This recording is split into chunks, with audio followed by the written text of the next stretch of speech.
What is up? This is the Wardawg. Welcome to another episode of Comic Book Theater. Today we got two awesome guests. We've got Robert Cassie from the Collector's Corner, and we've got Bishop Combs from the Collector's Corner, and we also got John, as always. What's up, guys? Today we're going to talk a little bit of oddities. We're going to start out with the Tick because the Amazon's got a show, The Tick, going on right now. It's on season 2. It's actually a pretty good show. I was never really into The Tick, and then I started watching that show. You know, it was one of those things where you turn on Amazon and you're like, oh, there's a Tick series. Let me check this out. I watched the first season. I really enjoyed it. I started watching season 2, and I started looking for some of the Tick first appearances because, you know, I enjoyed the show, and it was like, you know, what do these books actually cost on eBay? You know, I haven't found anything yet, and because I haven't had the opportunity to talk to John. John is like the Jedi master of the Tick, and I'm interested to hear what his opinion is on, you know, the Tick books that are out there. What's a good price to pay for like the first printing of the first appearance of the Tick? He knows some of the other really hot Tick books that are out there that, you know, you might not know about. You might not even find on Google. John also, you know, being a Tick fan, he has his opinion on the show, and I'm interested to hear what John's opinion is on the show. So I'm going to turn this one over to John. John, why don't you weigh in on the Tick and then pass it on to these other guys and let them talk about some of the oddities that they collect. Right on, man. Yeah. I'll tell you right now, as far as the Tick goes, I go back to the early 90s. Tick animated series is where my fandom started with the Tick. And then I progressed back to the original 12 Tick issues that they started printing. And I mean, the truth of the matter is the Tick started out as a mascot for NEC, New England Comics. And so he was in all of the newsletters originally. So you'll somebody like Comic Tom 101, who's a YouTuber, he'll tell you, you know, first actual appearance of, or true firsts. He does a series like that. He may come up with something like that. That doesn't really count to me because I don't collect newsletters, man. I collect comic books. So if anybody's looking for a first appearance of Tick, that's the book right there that you're looking for. Okay, that is a first print, number one, the Tick. Okay, now we'll tell you, they had tons of various printings for Tick issues. The NEC, New England Comics, is essentially a comic book shop. They're still running today as a comic book shop. That's their primary business, is a comic book shop. But anyway, so the Tick starts out as their mascot in their newsletter, gets popular, and Bid and Lung decides that they're going to do a comic book series on him. And I will tell you right now, the original 12, to me, I think people should reread them every year to 2 years if you've got them, because they're amazing, man. Especially if you're like the four of us, you're a child of the 80s and 90s, even into the early 70s. You know, there are just gags in there that some millennials ain't gonna lie, they're not gonna get them all, man. It is what it is. But they're a riot for guys like us. Anyway, so this one here, right now, they're coming out of the woodworks because of the Amazon series, and I'll get to the Amazon series in just a second. But right now, you should be able to pick this up ungraded in the $50 range and get a really sharp copy. Now, we'll say, all black backgrounds are ridiculously hard to get in super high grade. I know we'll all agree on that one because, you know, all it takes is one person to read it and then somebody else to hand it to them. Next thing you know, you got a color break on the spine. So I was really happy to snag that one. I think I got that through the corner market, actually, which is pretty awesome. The other one that is considered a first appearance is the Tick Special Edition.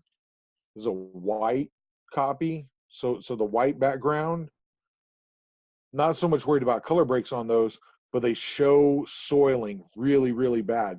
So to find one in a super high grade, a 9.6 is going to run you about $500 if it's grade CGC 9.6. That's no joke. And part of the reason for that is I'm going to show here on the inside. See right up here, serial numbered. They're all individually serial numbered to 5,000. So that means that was a print run for that 5K done. Okay. Even back in the day, they were selling these for 50 to $75 back in the day. So, if you've got one of those, it's something special and something really rare. Not everybody on your block is going to have one of those. You know what I mean? But anyway, I love it for the nostalgia factor on the original 12. Like I say, they're gags going from changing in a phone booth. There's a character in there called Clark Oppenheimer, who's essentially a ripoff of Superman. And this is the deal with the Tick, okay? The comedy of the Tick is the fact that literally he's making fun of every trope of superhero comics. You know what I mean? So if there's something that's a little wacky going on in comics at that time, they were making fun of it. Back in the day with this, the very first appearance of the Tick, ninjas, because everybody was a ninja, everything was a ninja. And the Tick, one of his lines is, "I hate ninjas. They're everywhere." And it's so funny, dude, because like you say, one of the other gags later on in the original 12 series is he and essentially a lady who's kind of a ripoff of Elektra from Daredevil and Elektra and Marvel. They're trying to infiltrate a house, and you can see the ninjas standing there with basically one limb with twigs and leaves on it, standing in front of it, and they're supposed to be a hedge. And it's freaking hilarious, man, because it's obviously a bunch of ninjas standing there with branches in front of them, but everybody's acting like they're a hedge. So just random silliness like that is the kind of thing. And again, if that doesn't float your boat, I get it. But there's some of that we all know that comic books are a little ham-fisted with. You know what I mean? The other book that I have in my collection that is probably the most rare Tick book there is out there, unless if somebody's got a one of one or original production art kind of stuff. The one that would be considered mass produced is, okay, they did Tick number 2.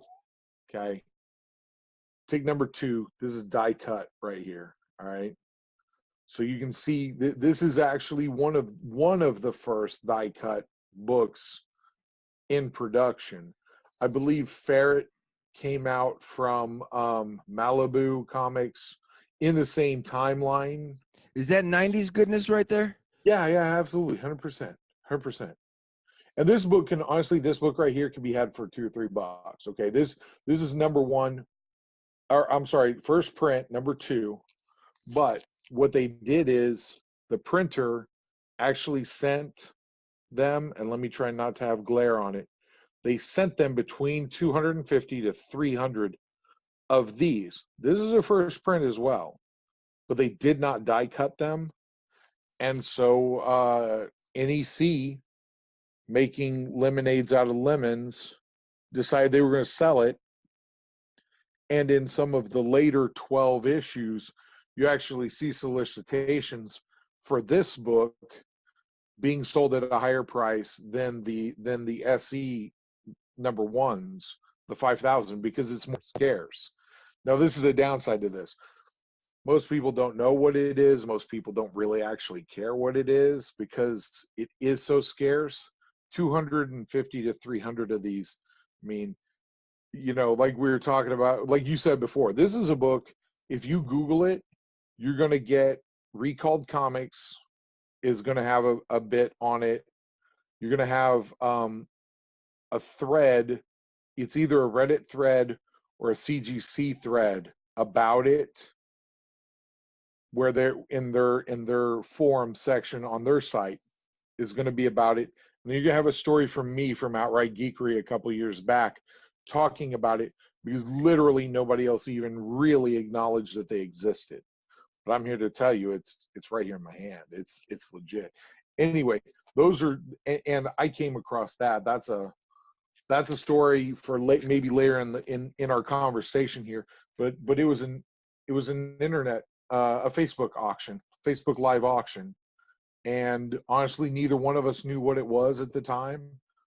And after I picked it up, I did my own research on it and found out that it's basically if you're a tick collector, it's a holy grail basically, because there aren't any of them out there now. Now you got to send that one to PGX and get it graded. Yeah. Yes. Well, hey, you know what? At least if I send it to PGX to get it graded, I don't think there's a second or third print they can send back to me. You're right. They probably can't swap that one out for something else. Well, I mean, that's one thing about the Tick. There are tons of different printings for each issue. So seriously, you don't have to settle. You don't have to go for first print off the bat. Most of them can be had super duper cheap, $2-3 a piece. And you can piece together the original 12 and be golden with them. You just have to know that you're settling for non-first prints. Now, so, like that, you were talking about the Tick series. Now, I know me and Bishop were talking a little bit before the show. Bishop, I want to get some comments from you real quick on the show itself. And dude, just be honest. Tell us what you think about it. Well, I tried to get into the show, man, but I just couldn't do it because, like you said, when I was a teenager, I was watching a Tick cartoon, and that shit was funny. It was. I mean, the first episode was pretty good. Second one, I don't know, man. I just can't get past. I just can't get past the fact that the Tick don't look like the Tick to me. Yeah, I get that, and there is some of that. The pilot episode, I don't know if y'all remember this. They ran the pilot episode out like 6 months before they dropped the whole rest of the series, and then they changed the whole tone of the show based on. And we've had this discussion before on other things. The internet said they didn't care for certain things about it, like the Tick suit looked too organic in the pilot. So on the second show, man, they flipped the switch and put him in like more of a tech armor looking suit. Yeah. But I love this is one of the things I love about it. They didn't shy away from it. They embraced it. Tick walks in the window and Arthur looks at him and was like, "You look different." And he's like, "Yeah, I know." And it's like, to me, that's funny. To me, I dig that. That's one of the things I dig about the show is like you say, they still have that element of not shying away from the tropes of superhero TV shows, superhero movies. They're going to make fun of that stuff. But I will say this, it's a slow burn show. It's one of those first, second, third episode. If you can't try and get through the whole first half of the first season, you probably aren't going to dig it, to be honest with you. Yeah, and it got 4.5 stars on Amazon, Yeah. Oh, yeah. Well, it's a good show as far as, like, I watch it, but this is one of my beefs with it is such a slow burn show and has so many inside gags that it's going to be hard for a casual fan or a casual watcher to actually get into the show, I believe. And that's kind of where it stands at. Somebody who's an old school Tick fan like me, I'm going to sit there, I'm going to eat it up anyway. It could, honestly, let's be real, it could suck. And I'm still going to watch it because I'm a fan of the Tick.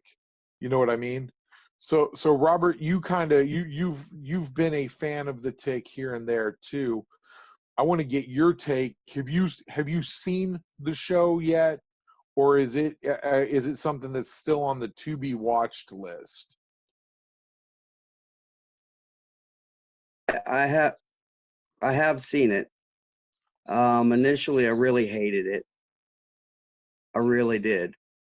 But like you said, episode 3, when they're starting to reveal that Arthur is not just crazy and walking around talking to a non-existent creature, I started to dig it. And I especially love what they did with the Terror. He was pretty awesome, especially by the end. And I'm a big fan of the Patrick Warburton era, and I liked it back then a lot. I mean, I used to watch it constantly. And like you said, the cartoon, I just hope they bring back the civic-minded six and things like that. You know, and they are self-aware, and that's really what the core of the Tick to me was. They're self-aware. You got a guy sitting there fighting a coffee machine, you know, and everybody around him understands the way the world really is, and he doesn't have a clue. So yeah, I like the fact when they're self-aware. Oh yeah, well, and that's part of why I really like the original 12, and why I really think, regardless of the total execution of all incarnations of the Tick, they've stayed true to the character itself, which is, like you say, they're self-aware. The very first panel of the Tick inside of number 1 is him in a straitjacket in a padded room saying, "I'm bored. I've been here for months. I'm bored," and deciding he's going to break out of a mental institution. And so he does. And you know, one of those, he doesn't that's his origin. That's all of his origin. Now I will say that I know that Cullen Bunn, who is a local writer, let me rephrase that. He's a writer who lives locally to me, has had a run on the Tick recently. I'm not entirely caught up with that, but like you say, before him, for sure, that was all of his origin story. Was at one point he was in an insane asylum, and then they just leave it. They don't, you know, they never delved into that at all. But you know, with something like that, that self-awareness to me is funny. I actually am a little miffed at Amazon, though, and the reason, Why? well, the reason that I'm miffed at them is I'm plugged in on social media to comic books and stuff like that. Like, there's not a whole lot that gets by me as far as Disney Plus had a live video that went virtually nowhere for about 5 minutes on a release, and I'm dropping that link in on the comic book theater page and on the collector's corner, and I'm looking at, I'm trying to get everybody else plugged in with it too, because I'm pretty excited about that. So like you say, that I'm using that as an example of trying to show I'm plugged in on this kind of stuff, and I'm looking for this kind of news for everybody. The truth of the matter is, I knew about a week and a half before the show was going to be live on Amazon that they were even filming anything.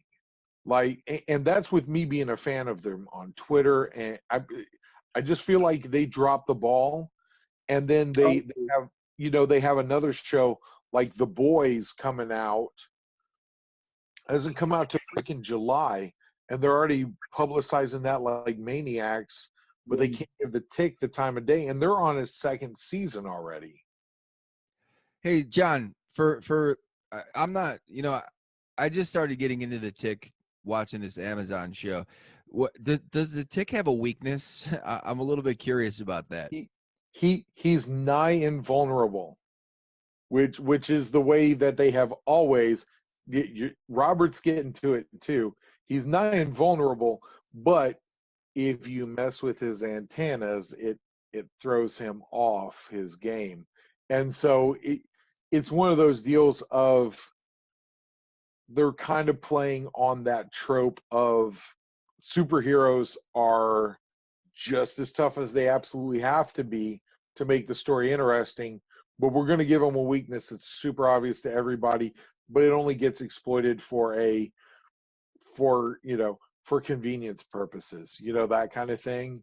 but I've always loved the way that he says he's nigh invulnerable. That's old school. That's from the first issue. Well, is Arthur kind of his weakness as well? You would think so. You would think so. Because Arthur's battle cry is not in the face. Not in the face. That's his battle cry, okay?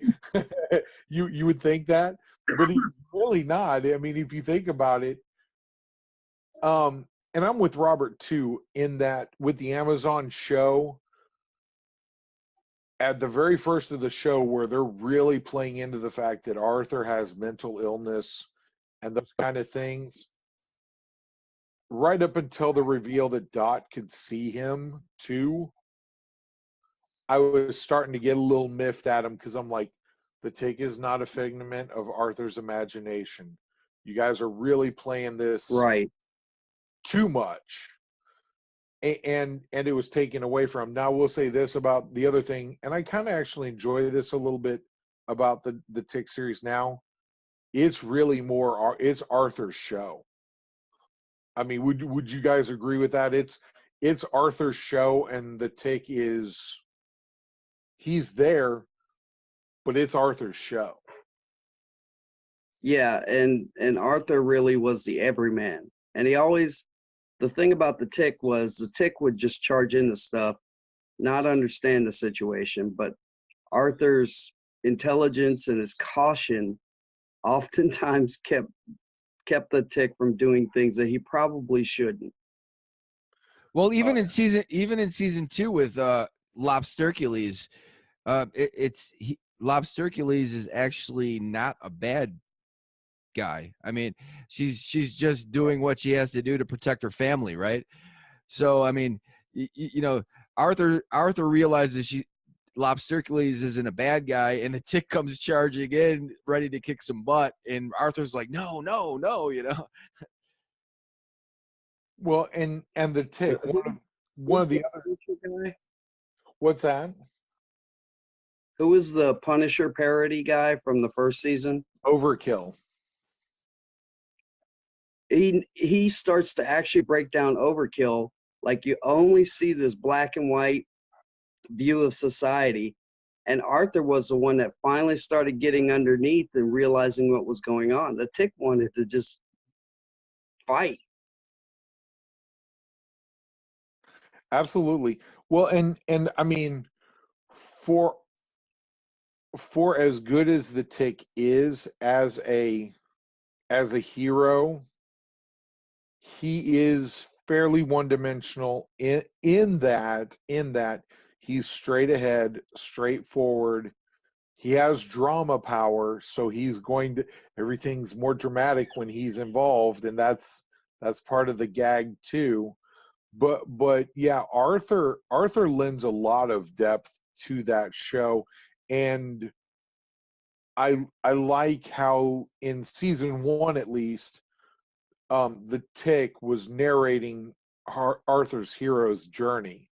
But like you say, it's all part of the gag. It's all part of the shtick of the show. It's so obvious to everybody exactly what's going on, but the Tick is going to narrate it anyway, because that's what the Tick does.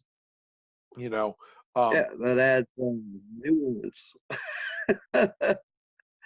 Gravitas. Right. Well, and I really do hope that they don't delve too far into trying to give the Tick more of a backstory than they already have. I have always enjoyed the fact that the Tick doesn't have a backstory. The Tick is who he is, and that's kind of all it needs to be. Kind of the same way I feel about the Joker too. It is, I feel like he doesn't need much of a backstory. Let him be a force of nature, and let him do his thing. So, but that's a bit of a different topic. All right, so we kind of beat the Tick totally down.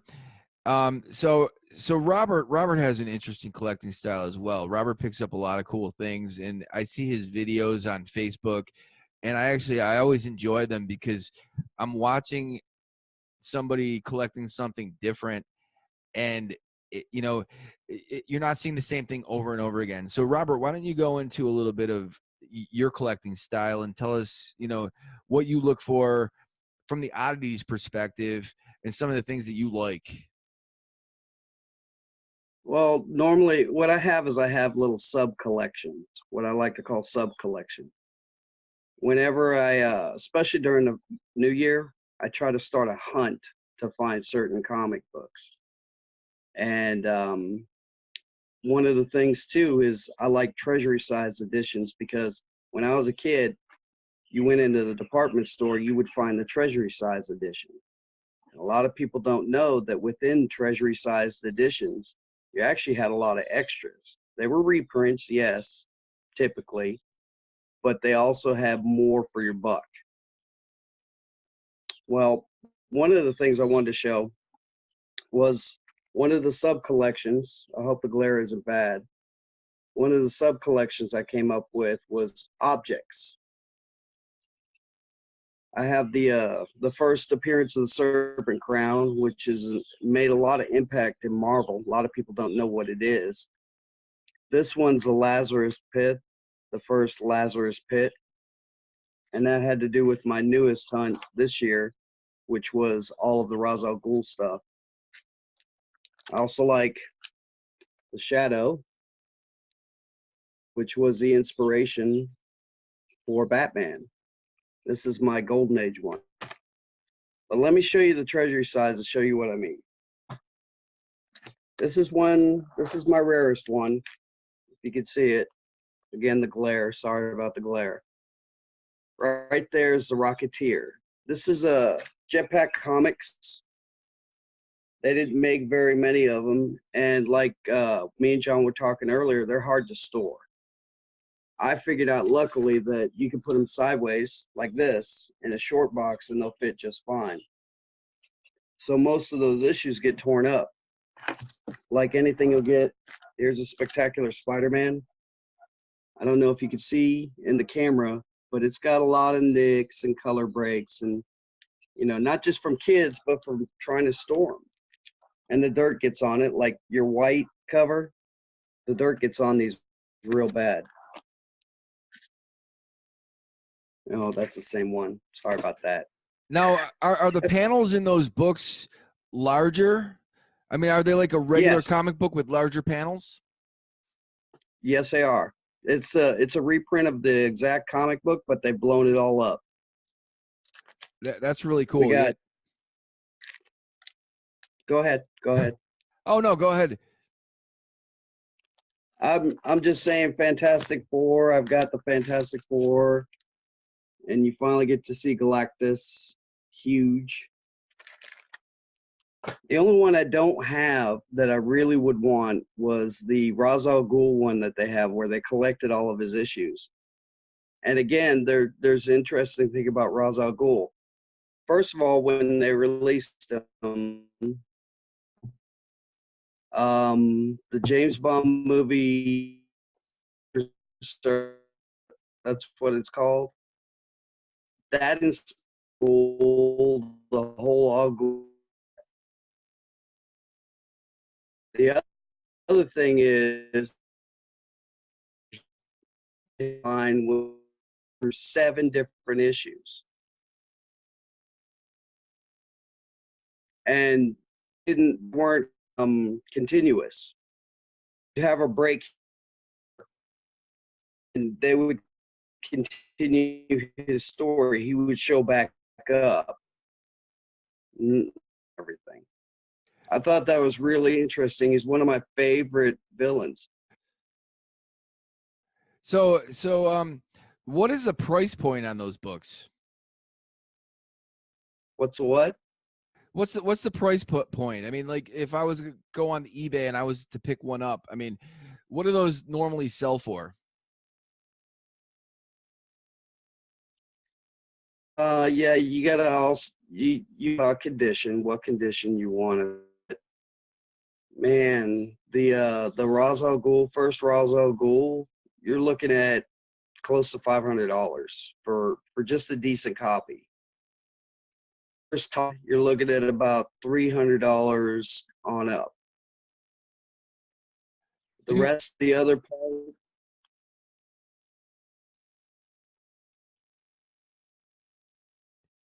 go ahead, Wardawg.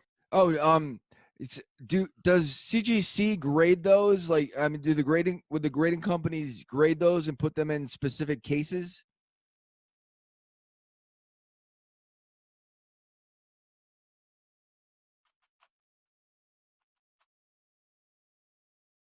They don't even make Mylar for treasury editions. Okay, yeah. I mean, they don't make boxes for them either. So, Right. They just make polybags so far. You can get polybags, and you can get backing boards for them. You just have to specifically purchase them, and man, they get expensive. Yeah, I know they can be. Supplies for anything that's a little on the odd shape, as always, it gets a little expensive because they don't make as much money on them because they can't bulk make them. I myself have a few treasury editions as well. The one that I'm looking for that I haven't found yet is the Spectacular Spider-Man #1. That's one that I had hoped to find and haven't found yet. It wouldn't shock me if Robert's got it hanging out there real close, actually. You know, treasuries are fun. That is is that Lethal Foes? Which one is that one? It says Spectacular Spider-Man #1, a deluxe edition of Spidey's Greatest Foes. Ah, okay. Yeah, like the one that I have that has been not the best taken care of, but one that I have is the Action Comics #1, and they're so huge. That's the other thing I was hoping to do is it's until you actually have one in your hands, it's really hard to tell how big they actually are. But this one was a direct edition. It was sent directly. I even still have the mailer was sent in, which is pretty cool.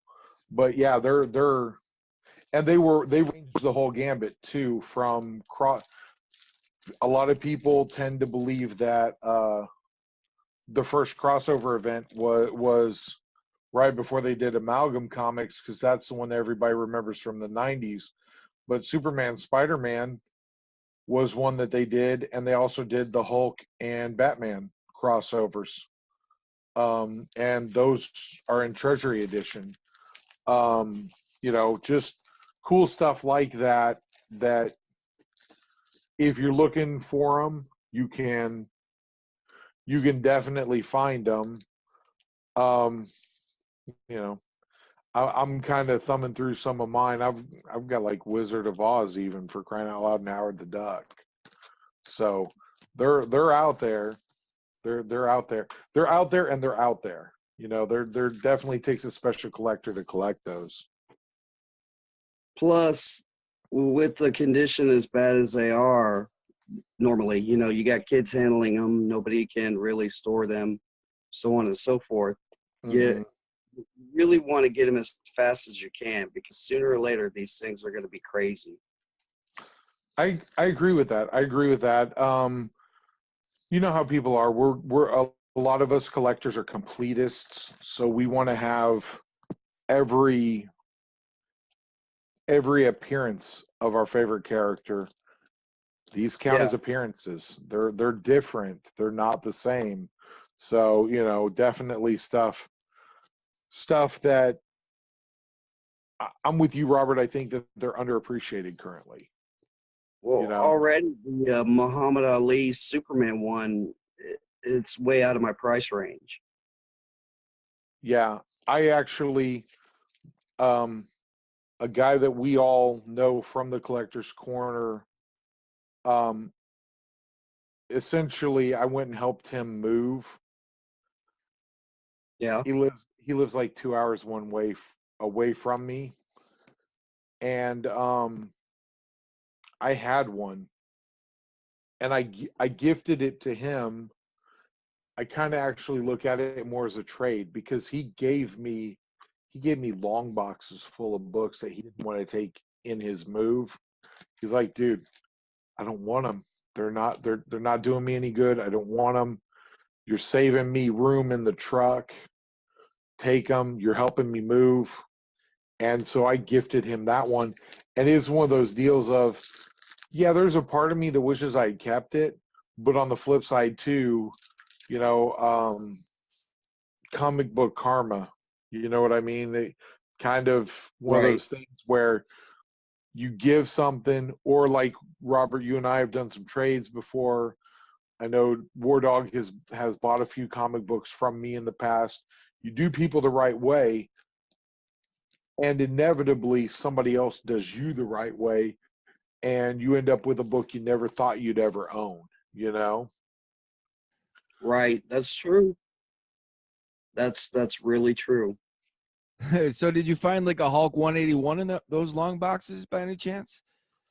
No Hulk 181s, but I'll tell you right now, there was some good stuff. He just didn't want to mess with it, and he would kind of like Robert with collecting Batman, the Ra's al Ghul stuff now.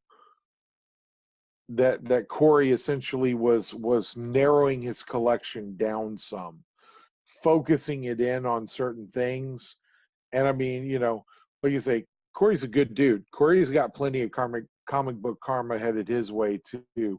He's active in that in a lot of different groups with us, and so you know he knows what he gave me as far as it. A lot of it was like New 52 stuff, and there was some Rebirth stuff in there, but there was, you know, there were free. You know, we've talked about this too. One of the oddities in collecting right now is free comic book day books. And Yes. you can't get rid of a free comic book day book anymore. You used to get them and give them to kids and just forget about them because they were free for you. Can't do that anymore, man. And there was a stack of them in there, and there was like 4 of the free comic book day Doctor Who books that had the first appearance in comic books of the 13th Doctor. Not the female Doctor that is the current Doctor Who, but the one right before her. Those go on eBay at like $10 a pop right now, and they're free comic book days. And I had a stack of them about that thick in there. But again, on something like that, he didn't pay a dime for any of them. They were all free comic book day, you know. So, so Todd, Heck, look at the Spider-Man, the Ultimate Spider-Man from Free Comic Book Day. My that thing's expensive, isn't it? Like $20-$30 for a free comic book. oh yeah, or Umbrella Academy free comic book day book. And Yeah. by the way, on that one, the cover's gorgeous. It's a really nice, very artistically done cover. I honestly think, look, those pre-storyline or sample storyline first appearances help them out, as well as having a killer cover. And really, that's something that helps all comic books out. You know, the ones that we're really all looking and hoping to find in dollar bins or out at a garage sale or whatever, you know, they've got a killer cover to them. They're a great storyline, or they're a first appearance. That helps out all of those.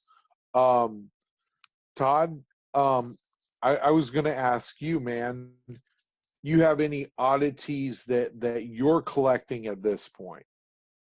Yeah. Yeah. Well, first off, to go on to that free comic book day thing, I mean, I watched the Umbrella Academy on Netflix, and I did go on eBay and check out, see, like, could I pick that up? And that book's going for like $40. And, you know, I considered picking it up because the show on Netflix is really good. I really enjoyed it, and I look forward to the next season. I thought they had some great actors on that show. Another, going with the free comic book day thing is that Exo Manowar, there was a free comic book day, and it had the first appearance of Bloodshot's daughter. And Bloodshot's daughter's a pretty cool character as well. She's kind of like the X-23 type of a character. Unfortunately, I've got a copy of that, but that's another one, like, if you're just if you're just looking for something to pick up, I mean, if you can find that Exo Manowar first appearance of Bloodshot's daughter, I would definitely suggest picking that one up and just setting it aside, because the way that X-23 blew up, you never know. And with the Bloodshot show coming up with Vin Diesel, who knows where the Valiant universe is going to go, because I mean, Vin Diesel, and most of his movies most of his movies I enjoy for the most part. I mean, I haven't got too much into the Fast and Furious because I don't even know. It's like on episode ish, or like movie number 10. So I think I dropped out Yeah. after like movie number 3 or something. From the oddities perspective, I mean, and I don't know if this is really considered an oddity at this point, because like, you could call like The Walking Dead #1 an oddity, but I mean, Rick and Morty, my son got me into. My son and I would watch Rick and Morty together, and we probably shouldn't because he's 10 years old, and it does have some like naughty themes to it. But it was fun to watch him just kind of giggle whenever he'd swear or something, and it kind of takes you back to when you were a kid and you're like, watching something with your dad and somebody swears and all of a sudden you just start chuckling, and your dad's like, oh shit, we probably shouldn't be watching this right now. But Yeah. I was looking at Rick and Morty #1, and one of the things that I was regretting was I had an opportunity to pick up Rick and Morty #1 for like $50 from my comic shop. And at the time it seemed like it was too much. But now, I went online and I'm looking at Rick and Morty #1, and I'm seeing it going for like $200 or more. And the most interesting thing with like I mean, even like the Tick and other characters, I know we may have lost Bishop here for the moment, but like the Teenage Mutant Ninja Turtles and stuff like that. I mean, what is the future of like a Rick and Morty? Because I see people saying stuff on like the Collector's Corner, like, oh, you can get the Simpsons #1 for cheap, right? I know Rick and Right. I know it comes down to print run, and I know Rick and Morty #1 is a low print run. I mean, I want to pick that book up. I wonder how long they're going to keep going with that, and is it worth it? What do you guys think about that? Well, I will tell you that the way that Cartoon Network did their deal with Rick and Morty, I believe that it's going to have some legs. Now, do I think 30 years down the road it's going to be a killer investment? I'm not sure I'm willing to quite go that far with it. Again, like you said, low print run, that helps the value of it out, because not everybody who wants one is going to be able to attain one. That's the bottom line. But I will say this too: if you're willing to go with a variant cover for your Rick and Morty #1 first print, you can get them super reasonable. The truth of the matter on that is I actually picked one up for $2 whole at a flea market, because, and it was the Hot Topic variant cover. Okay, so it was sold exclusively at Hot Topic. I don't know exactly what the print run was on that one, but it is counted as a first print, which is cool. But on the flip side, you look online, they go for about $30 on eBay, which is significantly lower than the cover that you're likely looking at. Again, it kind of boils down to, for me with variant covers, which one you personally prefer. But there again, the market has definitely said that the first print #1, the A cover, is the one that is the hottest cover. Yeah, no, I'm an A cover guy, to be honest with you. I mean, with all these variants and everything, there's a lot of times where I see the A cover and I really, really, really like it. I mean, that Rick and Morty A cover is probably my favorite, and that you know, like I said, I missed the opportunity to get it for $50. I probably should have picked that one up. I would, you know, I may make a trade with somebody. I have a ton of action figures. You can see some of the action figures in the background. So I'm hoping my buddy comes over with a Rick and Morty #1 and wants to trade some action figures for that comic book. And that would be the easiest, cheapest way for me to go about getting that. Um, I guess, you know, that kind of, since we lost Bishop, I mean, Bishop would have had a good story about the Teenage Mutant Ninja Turtles. But you know, one of the things with, and I want to ask you guys, is with like covers, like, you know, back in the day, you know, the DC covers, they used to have like action going on, you know, and you'd have like the Flash would be racing Superman, right? And then you'd have Batman in the background with like a word bubble saying, "Go on, beat," you know, not quite beat his ass, Flash, but that's the way Batman was thinking, was like beat him, Flash. And I kind of miss those covers. And in today's comic books, it seems to be more like portraits. And I'm just curious what Yes. your guys' ideas are on that. Well, real quick, Truthfully, go ahead, Robert. no, go ahead, John. Well, I was going to make a real quick statement about that specific cover that you referenced there, Todd. I'm not sure if everybody's aware of this or not, but that cover that Todd was referencing, where Batman is the one that's rooting on the Flash, that's actually something that changed during production. That was not originally supposed to be Batman standing there saying that. I believe, if I'm not mistaken, that was originally supposed to be the Green Lantern standing there, because at the time that was produced, Batman and Superman were friendly and doing the world's finest line. So if you go back Yeah. and check some of your lore out, that was it. It's kind of one of those story behind the story kind of things of Batman was not supposed to be the one saying that.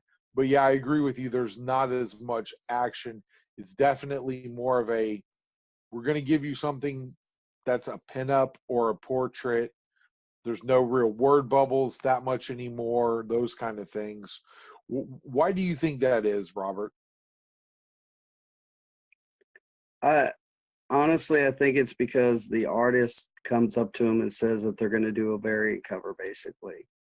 And they say, well, we want to produce this, we want to make money off of it. What's going to make money? Is it going to be Batman punching Superman, or is it going to be Supergirl with her skirt flying up? I think that's where the pinups come from. It's an age of pinup girls. Saying that, though, one of the things I love about today's variant covers is that you get to pick and choose whatever cover you want. And I like that.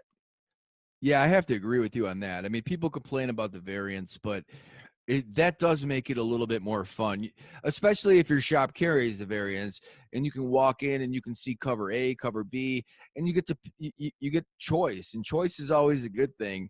It does stink from the perspective of, I mean, back in the day when I used to collect like football cards, I used to collect Barry Sanders, and then all of a sudden the cards market blew up and I couldn't collect every single Barry Sanders card because, you know, there was those cards that were like $500, and as a kid I don't have $500 for a Barry Sanders card. So the one thing that's kind of been lost, I guess, in today's society is the fact that you can't be a completist, like we've said. I mean, you know, you have to sacrifice. There's 1 in 100 covers that are $1,000 that, you know, even the artwork on the cover just doesn't, to me, some of them, you know, you look at it and it's like, really, I'm going to pay $1,000 for this? John, I know Yeah. you have some thoughts on that as well. Oh yeah, well, okay, I'm all for what helps out the artists on and variant covers give more artists more opportunities to be employed and that kind of thing. But I am with you, Todd, in that in a lot of cases, the ratio variants that are out there, the artwork that's going on them doesn't really warrant the prices that are being seen. Now, some of them do, but on the vast majority of them, they don't. And now, again, though, kind of like I said about the Rick and Morty, I'm a fan of people collecting what they love and investing in what it is that they love. If a variant cover speaks to you on that level of, man, I love this, I've got to have this variant, then go get it, man. I'll tell you from personal experience, I have goofed around on a couple of 1:10 ratio Power Girl covers, and they went from being like $25 a piece to I can't touch either one of them for it's close to $100 a piece right now. And so, Robert, you and I have had this discussion privately via message about some covers and some variant covers that, honestly, I've recommended, Robert, go get those, because I'm telling you, if they do what the Power Girl covers did, you get them now, you're going to be setting pretty. And I think you were already of the mind to go get them. I don't think I was advising you more than it was that I was validating the fact that you were like, I'm going to get these. Oh yeah. That was Talia by somebody March. I forget his Guillermo, his first name. I believe it's Guillermo. That's it. Guillermo March. Yeah. He is the artist who did the Power Girl covers that I'm talking about, and I'm telling you right now, yep, you can't touch him anymore. And the fact that this guy has not broken out bigger than he already is, frankly it shocks me, because he does some really good cover work, but he's not a name that you hear regularly in the conversations with guys like Adam Hughes and Alex Ross or Josh Middleton. Those guys, you just don't hear them. So, that might be a little insight. Robert, you already got all those covers, right? I did. Okay, so I got them cool. So we're not spoiling the market for you, where people are going to hear this and go out and push that number up on you arbitrarily. No. But I will say, I believe that given the right opportunity and the right people getting behind an artist like that makes all the difference in the world, really. Just as a side note, I'm sorry to interrupt. Just as a side note, there was actually a guy, he was an editor back in the 70s, and he used to plot the covers. I don't actually remember his name. It was on a documentary I saw. So this idea about making the cover, like, he didn't actually draw the cover. They had the artist that drew the book draw the cover. But essentially, he was the variant cover man back in the day. Now, they didn't make it a different issue, but he was the one that changed that drew you into the comic book. His action on the comic book cover is what made you buy those comics. And he was just an editor. I thought that was interesting.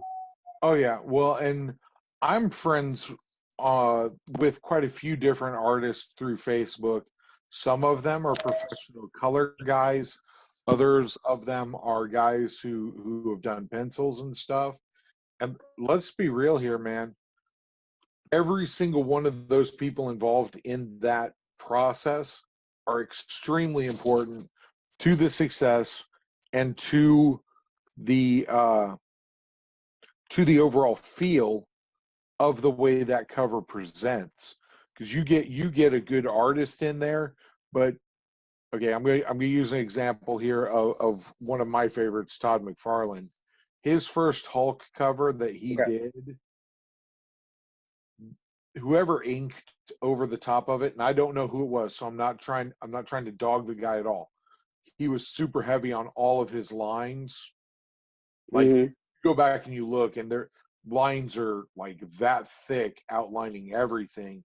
And so it really mutes what Todd McFarlane's talent was with all of his line work that he does, his super attention to detail. Well, the inker went through and just colored it all in basically. And I don't want to say completely spoiled the work, but it didn't have, certainly did not have that same Todd McFarlane feel that you see in his heyday or even today.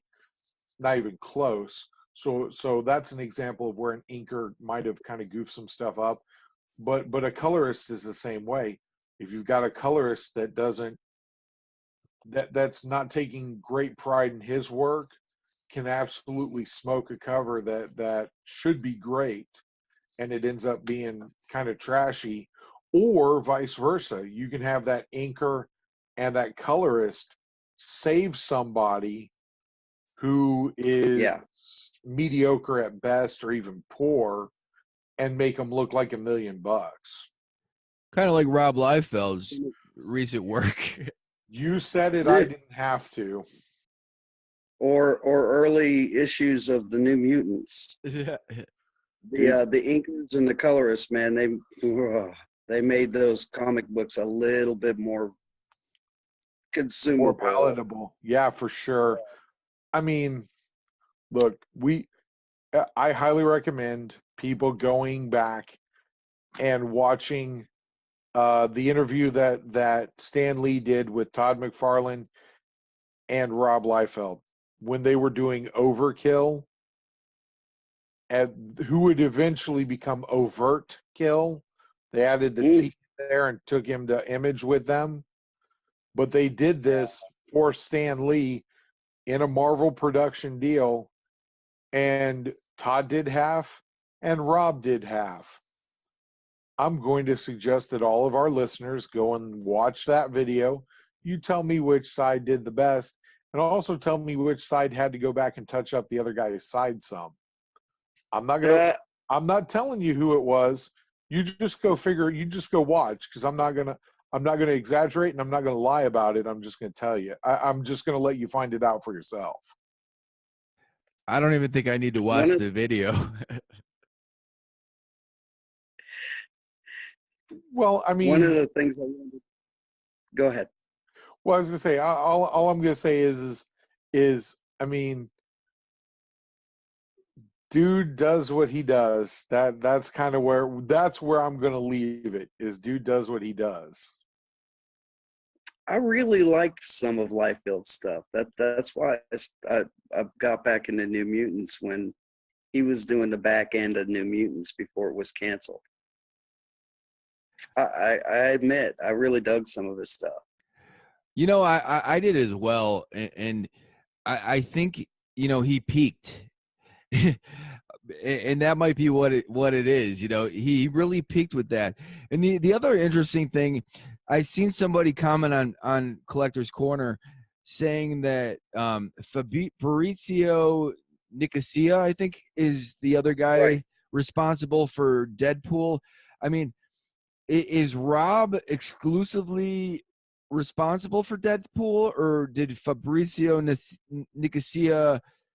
I mean, are they co-creators? That's one of the things that I'm a little bit curious about. Do you guys know? No, but it kind of smacks of the Bob Kane, Bill Finger debate. I know, doesn't it? It does. Yeah.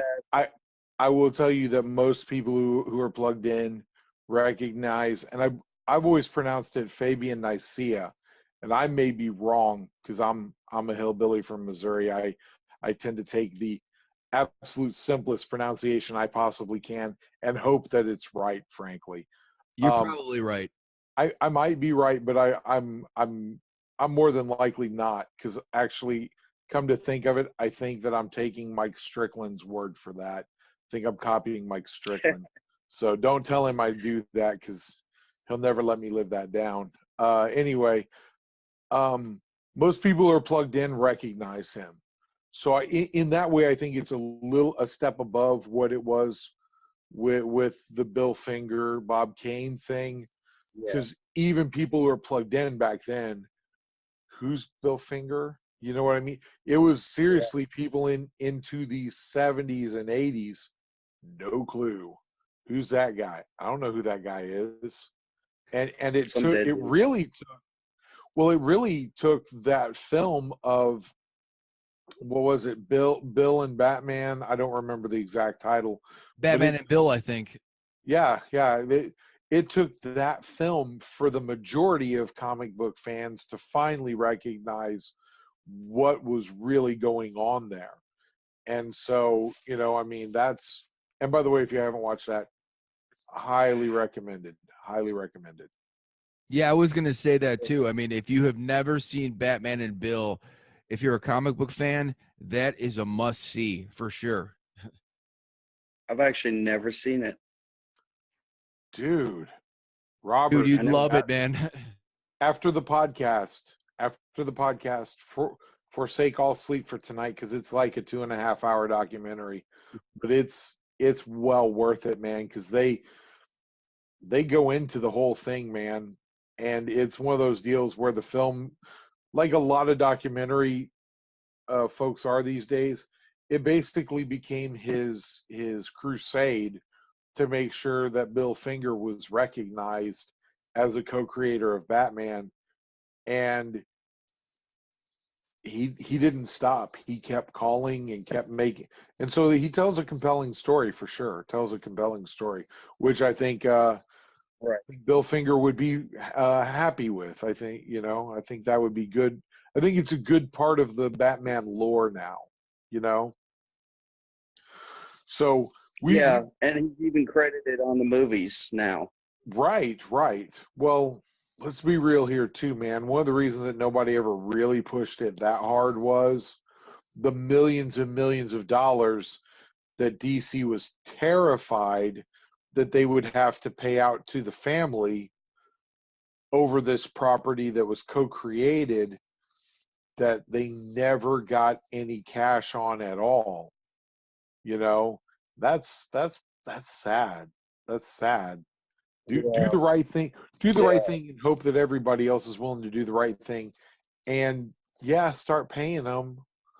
But kind of, like I say, expect them to do the right thing too, and say, yeah, we know it got screwed up, but let's just start from here and go forward. Right. Well, it really Things happen. it tarnishes the legacy of Bob Kane, and I don't think he really realized that. I don't know if he's still alive. I don't keep track of all of that. No, he's been gone for several years, actually.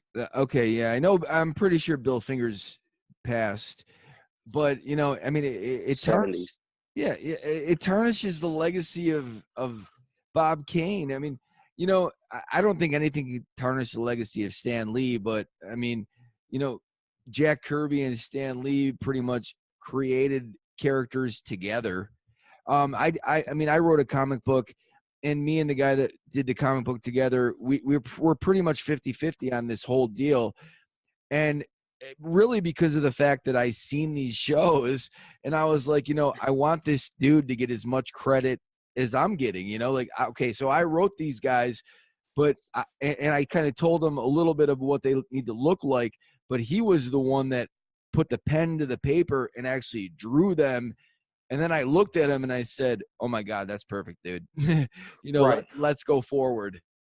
Well, the one thing, and I'll say this, that unfortunately, I believe posthumously, there will be haters of Stan Lee. There almost always is. There's something about our society these days that it's the hip, cool, in thing to find out something that people believe is trashy about somebody who can't defend themselves, and then to start to hate them. Okay? Now, I'll say this about Bob Kane and Stan Lee both.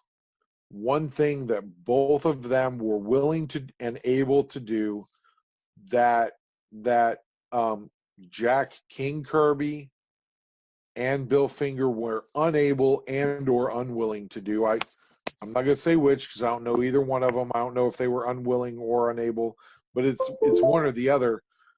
They weren't quite the showmen that the other two were.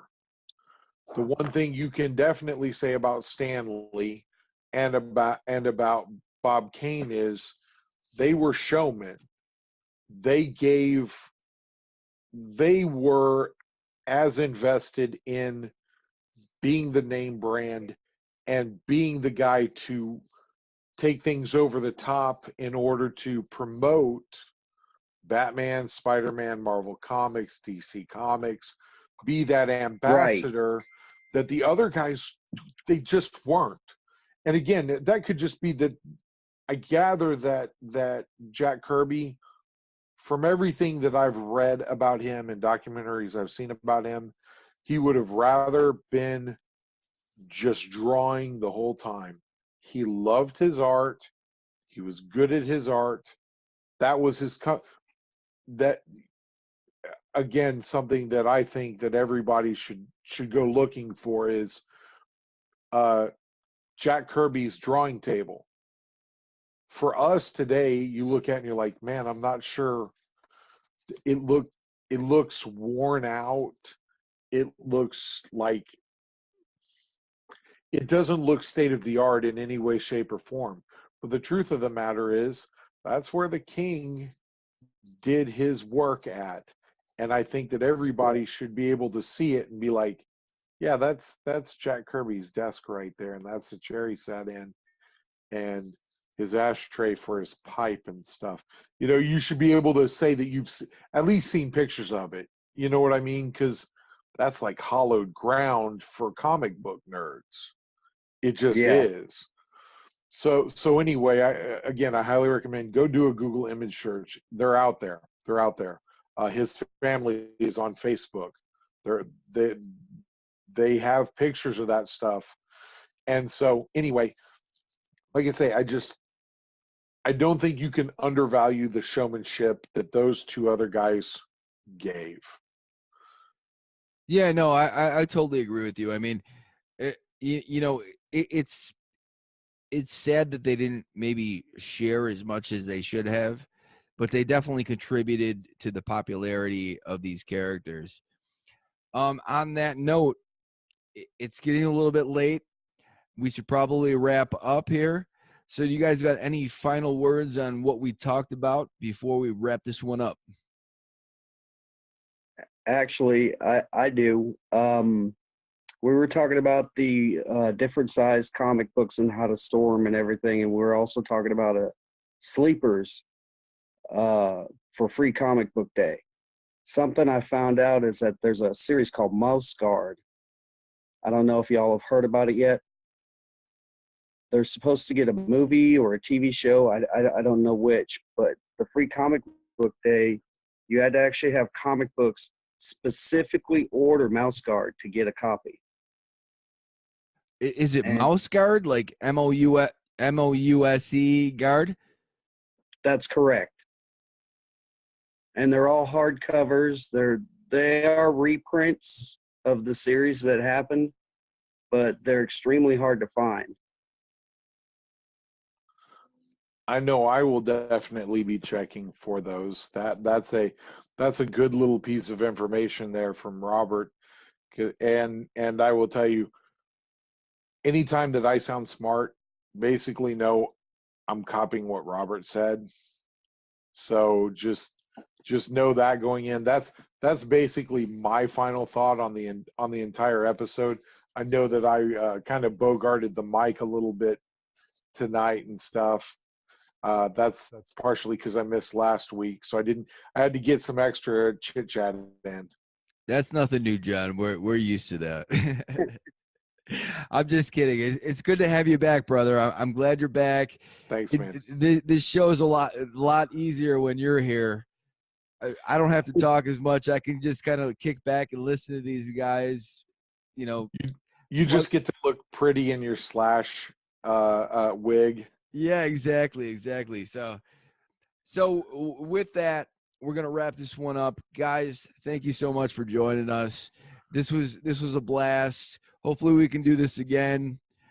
Robert, thank you. John, as always, on, man. thank you, brother. And You're we're gonna so wrap this one up. Peace See you out, guys. everybody. Peace.